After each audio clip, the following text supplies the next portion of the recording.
በቻምፒዮንስ ሊጉ እየተሳካላቸው ያለው የአርሰናል ተጫዋቾች ከፓሪስ የ14 ኪሎ ሜትር ርቀት ላይ የምትገኘው ቦንዲ ኮከብ ተጫዋቾችን ለማፍራት አትሰንፍም። ለዚህም በሁለት የዕድሜ እርከን የሚለያዩት የሌብለ እንቁዎች ኪሊያን ኤምባፔና ዊሊያም ሳሊባ ቀዳሚ ተጠቃሽ ናቸው። የአርሰናሉ የመሃል ተከላካይ እግር ኳስ መጫወትን በ6 ዓመቱ ሲጀምር የኪሊያን አባት አሰልጣኝ ነበሩ። እንደ ዊልፍሬድ ኤምባፔ ሁሉ የሳሊባ እናትም ካሜሮናዊ ናቸው። በዲዲዬ ዴሾ ስር ሳሊባና ኤምባፔ በአንድ ዓላማ ፈረንሳይን ወክለው ተጫውተዋል። በቻምፒዮንስ ሊጉ ጨዋታ ከ3 ዓመታት በኋላ ለመጀመሪያ ጊዜ በተቃራኒ እንዲፋለሙ አድርጓቸዋል። በ2021 በስታድ ቬልድሮም ያለ ጎል በተጠናቀቀው የማርሴይና ፒኤስጂ ፍልሚያ ሳሊባ ኤምባፔን ኳስ ያስጣለበትን ድንቅ እንቅስቃሴ በሊግ ታሪክ ከማይረሱ ሸርታቴዎች ይመደባል። ደንዳናው ተከላካይ ያለ ወትሮ አጣማሪው ጋብሪኤል ማጋሌሽ ኤምባፔ ማንቸስተር ሲቲ ላይ የሰራውን ታሪክ እንዳይደግም አቁሞታል። ሶስተኛ የውድድር ዘመኑ ላይ የደረሰው የሳሊባና ጋብሪኤል ማጋሌሽ ድንቅ ጥምረት በብራዚላዊ ተከላካይ ጉዳት ምክንያት ለማየት ባንታ በአንጻሩ ብዙዎች የተጠራጠሩት የኤምባፔና ቪኒ ጁኒየር ጥምረት ከግላዊ ፍክክር ይልቅ ቡድንን ቢያስቀድምም ሳሊባ በድጋሚ ኤምባፔን ማቆም ችሏል።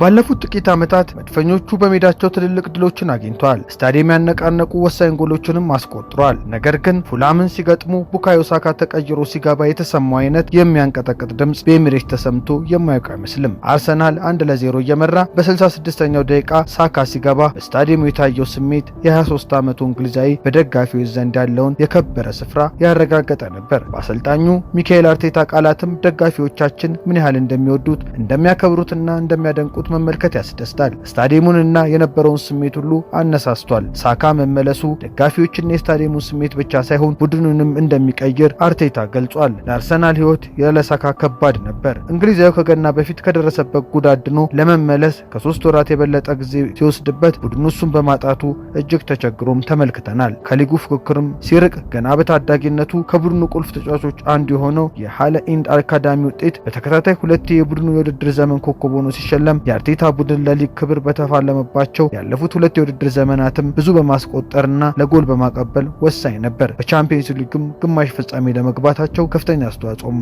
አለው። ዘንድሮም ሲጎዳ ድረስ በተለይ የጎል ኳሶች በማቀበል በማሻገር በሊጉ የሚስተካከለው አልነበረም። የሳካ ጉዳት የእሱን አበርክቶ በማሳጣት ብቻ ሳይሆን በማርቲን ኦዲጋርድ ብቃት ላይም አሉታዊ ተጽዕኖ ፈጥሮ ነበር። የሁለቱ ጥምረት የአርሰናል ዋነኛው የማጥቃት ኃይል እንደነበር ሲታወስ የሳካና የጥምረቱ መመለስ መድፈኞቹ ሪያል ማድሪድን ለመርታታቸው ትልቅ ምክንያት ሆኗል። በእድሜ ትንሽ ተጫዋቾችን ለማስፈረም በተደረገ ፉክክርና የሚዲያ ግርግር የማርቲን ኦዲጋርድን የመሰለ ታይቶ አይታወቅም። ኦዲጋርድ በ15 ዓመቱ ለኖርዌይ ቡድን ስትሮምስ ጎድሴት እና ለብሔራዊ ቡድኑ በመጫወት ሪኮርዶችን መስበሩን ተከትሎ በሁሉም የአውሮፓ ትልልቅ ክለቦች ተፈላጊ ሆነ። ሁሉም የየራሳቸውን ማማለያዎች ይዘው ታዳጊውን ማነጋገር ጀመሩ። ከኖርዌይ ውጪ ሳይጫወትም አለማወቀው። በመጨረሻም 16 ዓመት እንደሞላው ሪያል ማድሪድን ተቀላቀለ። የከዋክብቱ ክለብ ሌላ ተስፈኛ ኮከብ በእጁ እንዳስገባ ታመነ። ታዳጊው ኖርዌጂያን በዓለም ትልቁ ክለብ ጫና ተንገላቶ ሁሉን ያንሆለለውን እምቅ ችሎታውን ሳያወጣ በውሰት ከዚህ እዚያ ሲል ከርሞ ለዋናው ቡድን 11 ጨዋታዎችና 489 ደቂቃዎችን ብቻ ተጫውቶ ጎል ሳያስቆጥርና ለጎል ሳያቀብል ከ5 ዓመታት ከመንፈቅ በኋላ በኦገስት 2021 በ30 ሚሊዮን ፓውንድ አርሰናልን ተቀላቅሏል። ኦዲጋርድ በሪያል ስኬታማ ላለመሆኑ ብዙ ምክንያቶች ይነሳሉ። በዛ ዕድሜ የተጫነበት የሚዲያ ጫና፣ በከዋክብት የተሞላ ቡድን መሆኑና